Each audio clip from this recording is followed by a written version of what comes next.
I'd like to now introduce our MC for the evening, Mr. Ron Graneri, who is the Executive Director of FPRI's Center for the Study of America and the West, and he will be introducing our panelists. Ron? Thanks.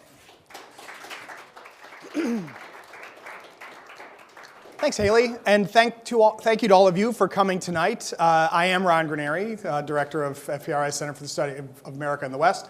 And I'm delighted that you could all be here today. We at FPRI, we're always excited about organizing or participating in events that help to get people thinking about international affairs and hopefully thinking about FPRI too. And we'll have a very interesting evening tonight. We are going to have the panel discussion, which will profit from your questions. And then, of course, we'll have the few rounds of Quizzo, in which you'll be encouraged to profit from your answers. And so one way or another, it should be an interesting evening. So away we go. A couple of thoughts to get us started, right? Any conversation with young people about international affairs always has to confront two very basic questions, which come from two different directions. The first one is, why should I care? And the second one is, if I already care, how do I get involved? The first one is hard because it reflects a lot of difficult realities for young people in particular, but for Americans in general. The world can seem pretty far away. With only so many hours in the day and important practical problems on one's own personal agenda, from completing your education to finding a job to trying to have some semblance of a social life, devoting much time to the thoughts and deeds of people in far-off lands with odd names who speak unfamiliar languages can seem like a luxury that few can afford. But at the same time, right, you may not care about the world, but the world certainly cares about you in the sense that the United States is part of a world economy and a global network that can reach into the lives of every American. From the availability of the products that we most prize to the questions of who will design, build, and sell those products, Americans are finding every day that the rest of the world has a role to play in our lives and that we are all well advised to try to understand that role. In a networked and hyper-connected world, miles of ocean matter a lot less than they used to, whether to protect us from harm or to divide us from friends. Managing relations in such a new global village will be a challenge for all Americans, and young Americans in particular should be looking to step forward to play their part in meeting that challenge. Which leads to the other question. So let's say I'm convinced of the importance of international affairs. How do I get involved? Obviously, not all of us plan to become professors of international relations or diplomats. What we should all want to be, though, is educated and curious citizens. And to do that requires both some background education and access to useful information. Thanks to the internet, it is possible to be more aware of things than people ever thought possible. But one can easily get lost in the welter of information. So the best thing to do is to start by asking people who are already engaged with world affairs how they started and what they do. Which explains why we're here tonight. What difference does it make what happens in the wider world? If it's so important, how should I go about trying to understand it? How can I find a career in international and world affairs? These questions and yours will guide us in our discussion with our guests, Mike Horowitz, Kristen Hutchinson, and Zabet Teluksing. Now, our three guests. Michael Horowitz is a senior fellow at the Foreign Policy Research Institute. By the way, I was tweeting. He was tweeting. Okay. Using the hashtag. That's good. This is very good. Sorry, Ron. That's all right, Mike. No, as long as you're not doing your homework, right? As long as you're tweeting, it's okay. But he's a senior fellow at the Foreign Policy Research Institute. That's why we know each other. And an associate professor of political science at the University of Pennsylvania, which is another reason why we know each other. He's also the associate director of Penn's new Perry World House and has experience working for the U.S. Department of Defense. He received his PhD from Harvard and his BA from Emory, and he is the author of The Diffusion of Military Power, Causes and Consequences for International Politics, and his new book, Why Leaders Fight, was released in October 2015 by Cambridge University Press. Kristen Hutchinson is the Director of International Programs at the World Affairs Council of Philadelphia and serves as Program Director for the Bodine High School for International Affairs, a magnet school in the Northern Liberties section of Philly that features a humanities and foreign language-centered college preparatory program and offers the International Baccalaureate Diploma. Kristen is also an internationally certified TEFL teacher and a Philadelphia chapter leader of CISV, an international non-governmental organization that uses peace education to develop cross-cultural understanding in children, youth, and adults from around the world. Zabet Teluksing is the executive director of the Global Philadelphia Association, A frequent public speaker and moderator on all things global in the Philadelphia region, Zabet also contributes her talent and energy to Friends of Independence Hall, Philadelphia Actuelle, Women for Greater Philadelphia. She is a member of the Advancement Committee for St. James School in West Allegheny and serves on the board of the Alliance Française du Philadelphie, USA 250, and the Temple Fox School Cyber Advisory Board. So very interesting panel of people. We should have a very interesting discussion, and we'll go ahead and get started. So I'm going to come and sit down with them now because they're so important.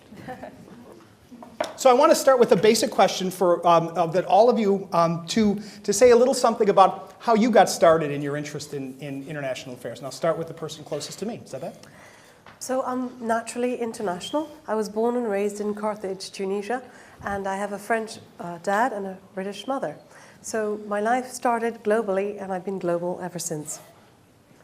So I feel like I kind of came into international affairs in a roundabout way. I started college as an English and secondary ed major. I studied abroad for a semester in London, realized I didn't want to be a high school English teacher anymore, and decided to add an international studies minor. And the rest is kind of history. I knew I wanted to be involved in education and international affairs, so I got my international TEFL certification, taught for a couple of summers in Spain, and got my master's degree in global affairs. And that's what actually set me up to get me my job with the World Affairs Council. So really fortunate. Nice. Mike? I normally do not tell the true version of this story. But when I was a little kid, my dad worked in the defense industry in the Boston area. And I was convinced that my dad was the most important person in the world. And I knew that he worked on weapons. And so we used to stare out the window of my bedroom when I was like 5 years old or something, looking for the mushroom cloud of the nuclear explosion, which I was sure was going to be directed at our house, because my dad was super important. And thus, like, our house would be targeted by the Soviet Union in the event of a war. And from there, my interest in international politics was unstoppable. Actually, I took like a really terrific introduction to international relations class when I got to college, and combined with a bunch of research I'd done it actually for high school and college debate. It just made me really passionate about doing international politics as a career. I got to say, usually people's stories about international affairs end with the apocalypse. Yeah. So I'm glad that yours actually started with it. So if Mike, if you started with nuclear war as the way you got thinking about international affairs, Zabet, was there a particular event that really interested you when it came? You may have been international all along, but as far as it's one thing to be international, it's another thing to study international affairs and work in it. Was there something that made you want to do it? Well, I think the fall of the Berlin Wall, I was still living in Europe at that time, was a very monumental occasion. And I think that definitely set us thinking about the other side of the wall, those people now being reintegrated.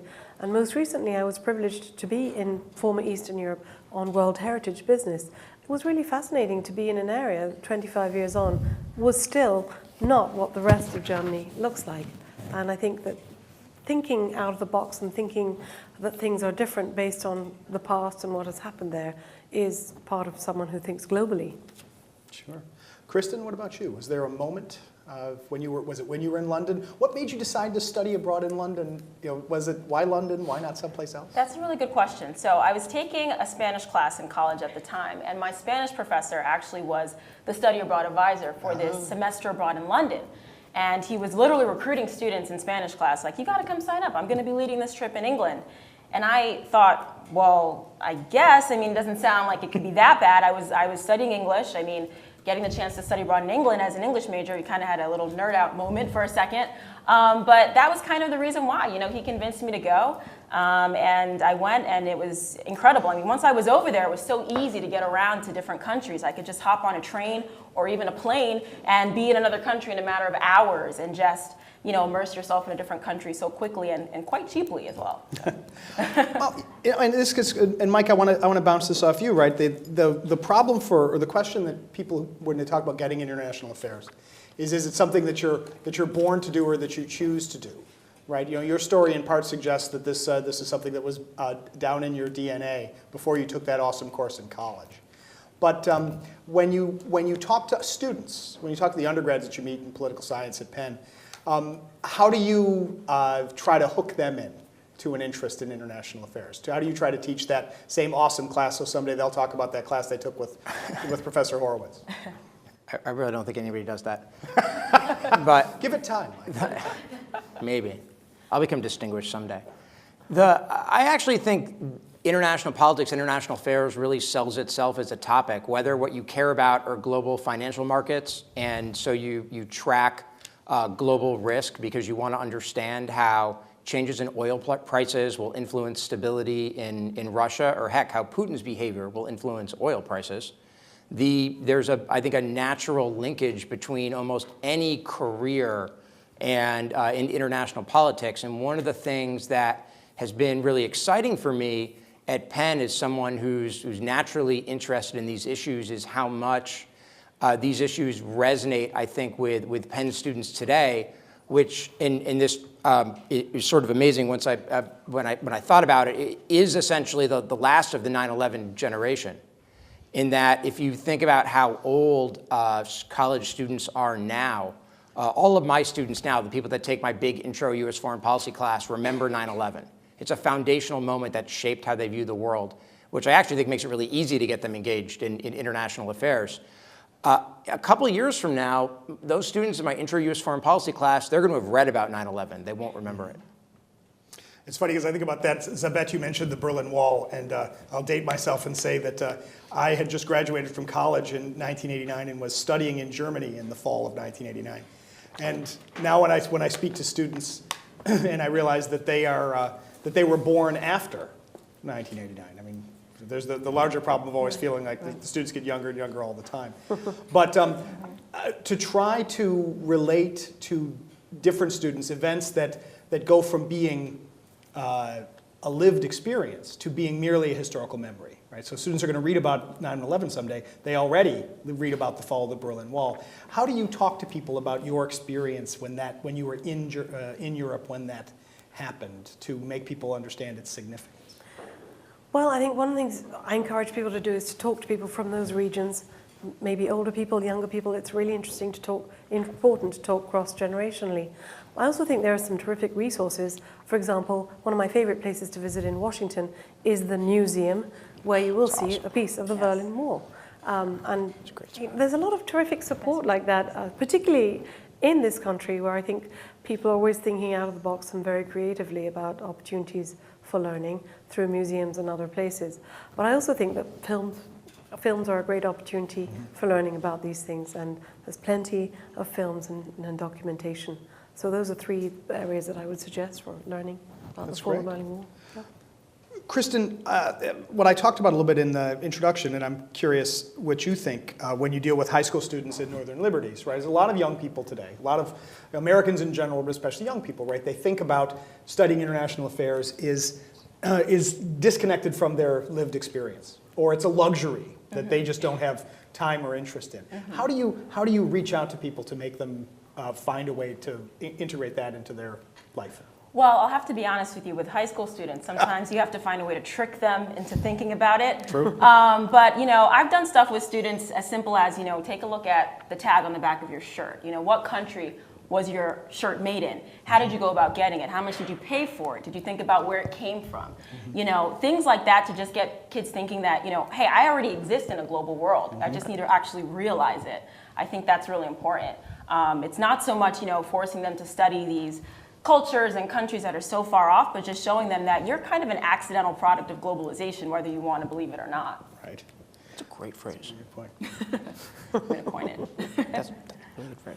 Mike, when you teach the big U.S. foreign policy course, is there a particular event or development that students really want, if you give them the chance to ask sort of what they're really interested in or concerned about, is there one thing they especially ask you about? I'm not sure there's just one thing that they ask about, but there are essentially, three things.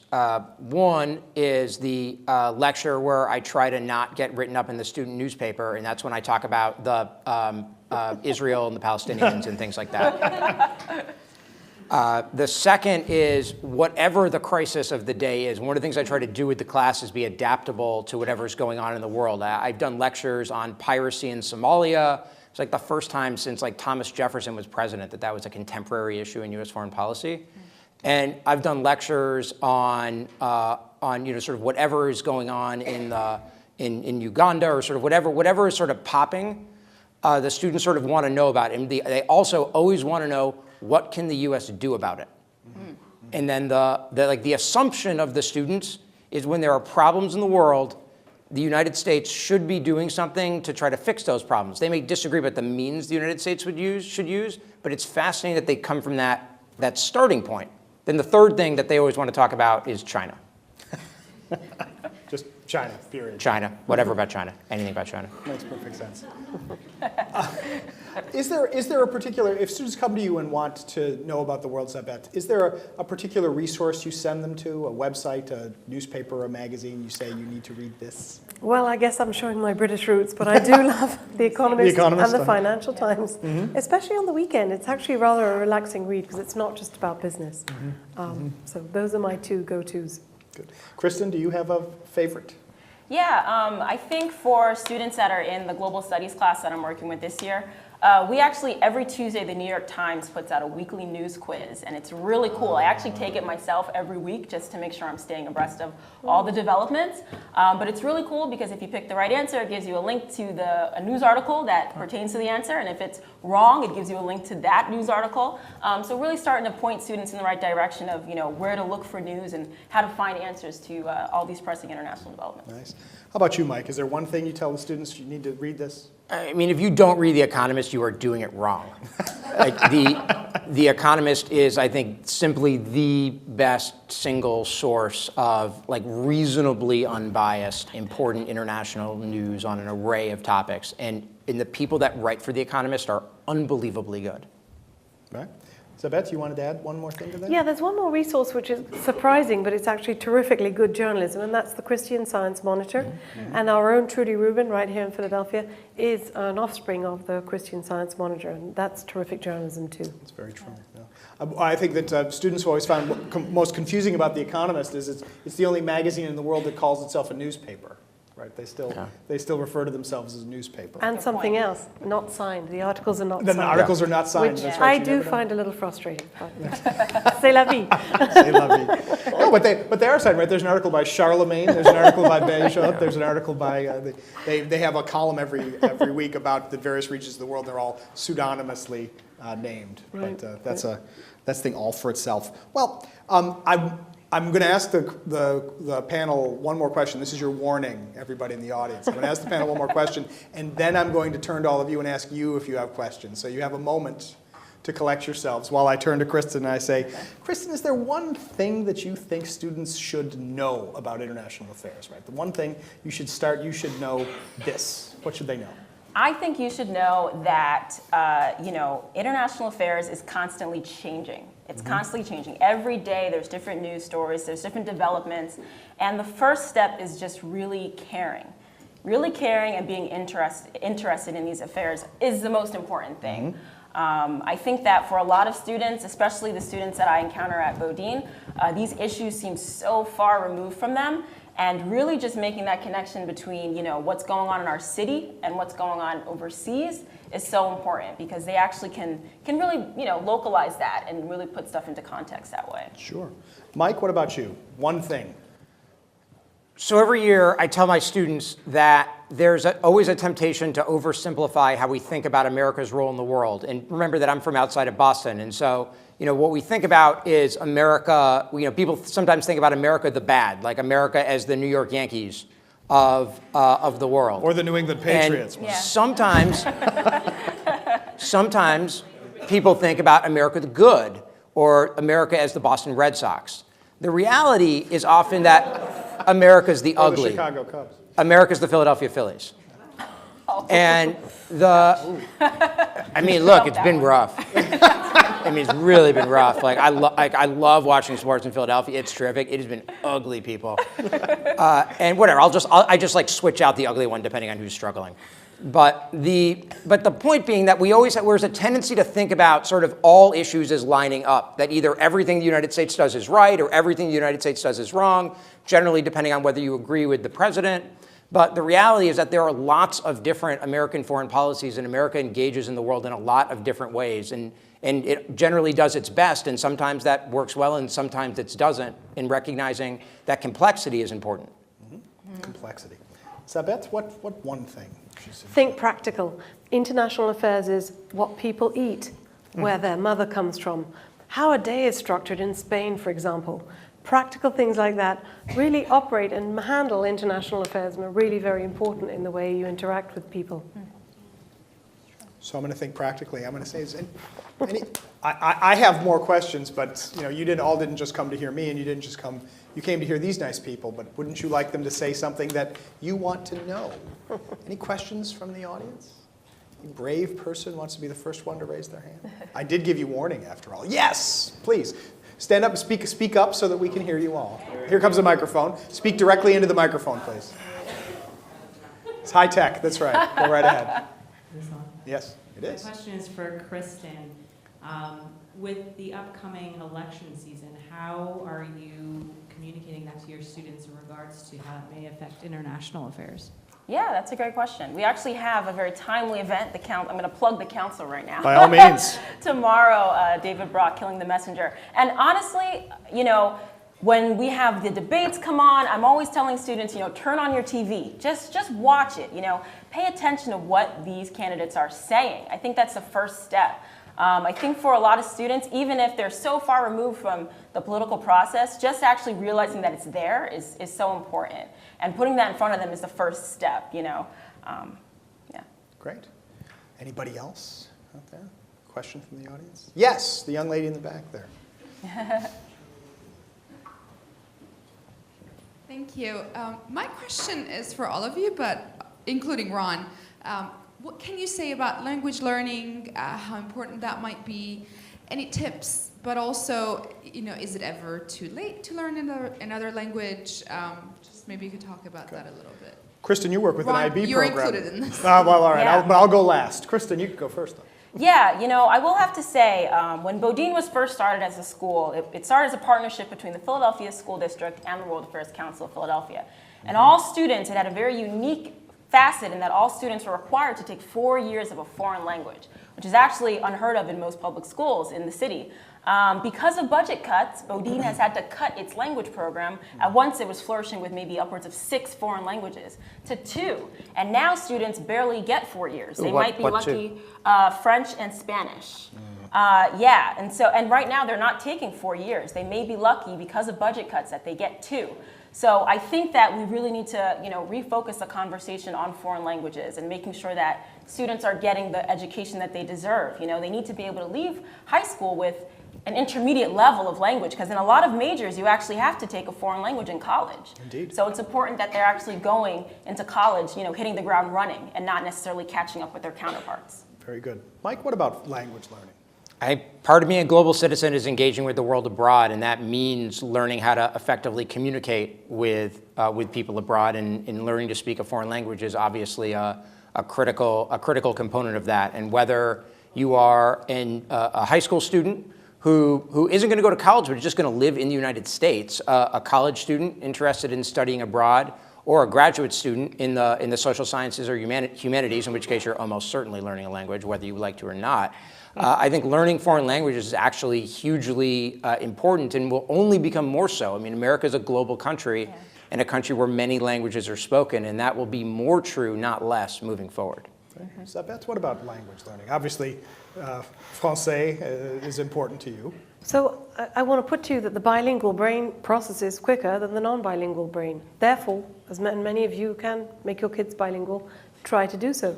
But on the other spectrum of that, learning a language is actually good fun. So for example, watch the news in Spanish sometimes, or watch one of your favorite films in Spanish.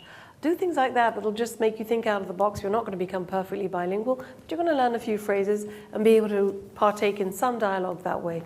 And I think it also enriches your world, and food can be a part of this component too. Indeed. And I will say, since you asked, young lady who I've never met before in the back of the room. But that, it is an interesting question, right? That you can never know enough languages. And it's never too late to learn them. I, for example, still, even though I passed my French for reading exam in graduate school years ago, one of the great embarrassments of my life is my inability to speak French. So right now, for the last 3 months, I have been using the, I'll put in a plug here, I've been using the app Duolingo to learn French, and I've been doing it every day for the better part of the past 3 months. And it is actually fun, and I realize, I'm a kid who took Latin in high school, so I have a very odd idea of fun. But it is fun. You're still cool, Ron. Don't worry. Thank you, Mike. I'm worried, right? These things are going down on the record, but I feel like I might as well get it all out. But I guess the biggest thing is to overcome being afraid of foreign languages, right? It may very well be, if you haven't started learning a language yet, that you may not learn this or that language as well as you speak English. Of course, if you're from, I'm not going to make a joke about anybody from any parts of the United States, but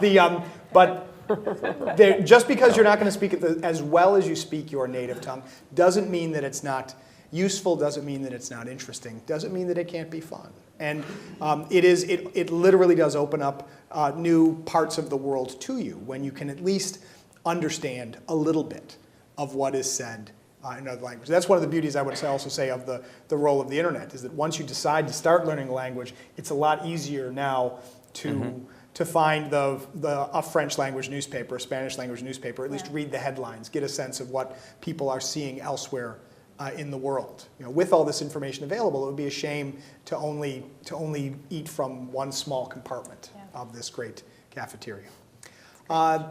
Any other questions from the audience? Yes, young man here in the front. Or actually, go all the way in the back, right there where the microphone is. Yes, please. What is your favorite thing about reaching out to the community and teaching them about foreign affairs and policies and all of that? Good question. Your favorite thing. Sabet, what's your favorite thing? Wow, there's so many fun aspects to that. But I think, again, I would, for example, if I'm talking about Philadelphia, I love talking about the fact that so many districts are global and involved in different kinds of food, and you can go and grocery shop in different foods and eat different foods, and at the same time see what those cultures are up to. So I think that's my favorite part. Mike, what's your favorite part? Seeing the light go on when people see how everything is related. And how everything we do, from the things that are in this room today, and probably all of the different countries that were involved in creating all of the products that are in this room, to something as simple as where all the different food that you're eating in a given day probably came from. It's seeing the light go on for people to understand the way the world is connected. Good. Kristen? I'd have to say for me, I've had the unique opportunity of getting to coordinate some spring trips overseas with the Bodine students, and getting the chance to travel with students for the first time, students who are getting passports for the first time, that are going on planes for the first time, kind of feeling like you're part of that, giving them that bug to kind of keep learning and to keep exploring has been really rewarding in the past couple of years. Great. Another question from the audience, right up here up front. Yeah. So you've plugged The Economist and Duolingo. Any podcasts that you'd recommend? Podcasts, good question. There you go. Any podcasts? Mike, what podcast do you recommend? Do you listen to any one in particular? I realize that if you look at me in my demographic, I'm supposed to think podcasts are awesome. The truth is that I've never gotten super into podcasts beyond Bill Simmons, which is about sports, for those of you that don't know. So. Tangentially, it's about Boston sports. I'm actually I know I'm supposed to like podcasts. I'm actually the wrong person to ask about that. That's good. Kristen? I have this weird interest in startups for some reason, and there's a podcast called Startup, which is fantastic. If you have not listened to season 1 or season 2, I highly recommend it. It has nothing to do with international affairs, but everything to do with the startup world and sort of entrepreneurship and that kind of thing. So yeah. Great. That's a recommendation I have. Zabet, do you have a favorite podcast? So I'm not a big podcast person either, other than perhaps listening to some aspect of the news that I might have missed, which is perhaps an in-depth analysis of something, but not really generally into the podcast thing. I am required to make a plug here for the Foreign Policy Research Institute comes out with a weekly 2-minute podcast, the FPRI Double Shot, which summarizes world affairs in 2 minutes. It is written and performed by me. but produced by the Foreign Policy Research Institute. It is fun for the whole family. Fun for the whole family, that's right. That's the ideal question. And we've never met before, but your gift is awaiting you on your way out the door. One more question from the audience. Oh, yes, up here in the front. Right here. Here, he's coming with the mic, yeah. Thank you. It's a question for Zabel. You say you have a Tunisian background, is that right? So how does it foster your interest for international affairs back in time and today, especially with the Arab Spring and everything that's going on? So you've just given me a gift. That's the perfect question. Thank you. This is a great crowd, isn't it? Yes, that's right. So proud of Tunisia winning the Nobel Prize less than a week ago, the Nobel Prize for Peace. And I was telling my colleague here, the Nobel Prize for Peace for a quartet. And so people said to me, yes, it's about music, right? And I said, no, actually it's not. It's about a group of lawyers, a group of politicians, and a group of citizens working together, what a novel idea, to pull this country out on the brink of the abyss. Because basically that's where they were and where they could potentially still be. And so for me, Tunisia is a light at the end of the tunnel, an example of a country, an Arab country, that can make a go of it as a democracy. It's come here to Philadelphia to learn about democracy in its latest iteration. And we haven't spoken much about World Heritage, but that's one of the things that we're involved in Global Philadelphia. And this idea that democracy comes from here and that many countries come here to learn about their possible democracies all goes back to Tunisia, which for me is basically a light and somewhere to which I'm extremely attached, growing up there until I was 9, and somewhere that often touches my work because, for example, colleagues from the World Affairs Council were there a year ago and had a terrific time.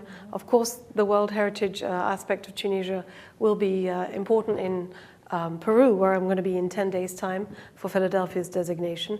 And yeah, it's a special place, and I think it's a place that deserves more opportunity in the news, and perhaps in America, because it's little known, it doesn't get the play that it should. All right, I want to ask one last question of the crowd, one last thing before we move on to the quizzo that's going to follow, and that is, what one current international development would you especially recommend someone from Philadelphia, or just a young person in general, that they should be following? I'll start at the far end of the table with Mike. Well, I sold it at the beginning, so I will say I think that if you want to understand what's going on in global politics over the next generation, and you want to understand something that is not just the thing of the moment, but over the long term, I think getting up on reading, learning about the rise of China and all of the ways from economics to the social impact to to military and diplomacy. You could do a lot worse than becoming really educated and into that, and that's the kind of knowledge that could help you in a lot of different areas. Great. Kristen. Yeah, I'd have to say, looking at what's happening with the migration crisis right now is something that's really interesting, and every day there's new developments. For students, it seems like so far away, but they have these really novel ideas of these countries that these migrants are traveling within, and actually telling them about what's going on is so important because it's really making it more real for them and what's going on in the world right now. Great. Isabel. I'm sure it's something you've heard before, but water. We've got to follow what's going on with water. Water is the next oil. And by the way, there's a lot of opportunities in Philadelphia. There are a number of organizations here involved in what the future of water is. And that's really, I think, one of the big things to watch. Terrific. Thank you very much, Sabet. Thank you, Kristen. Thank you, Mike, for this back and forth. Thank you, everybody, for your attention and for your very nice questions. I hope you've enjoyed this conversation. And let's give our panel a round of applause.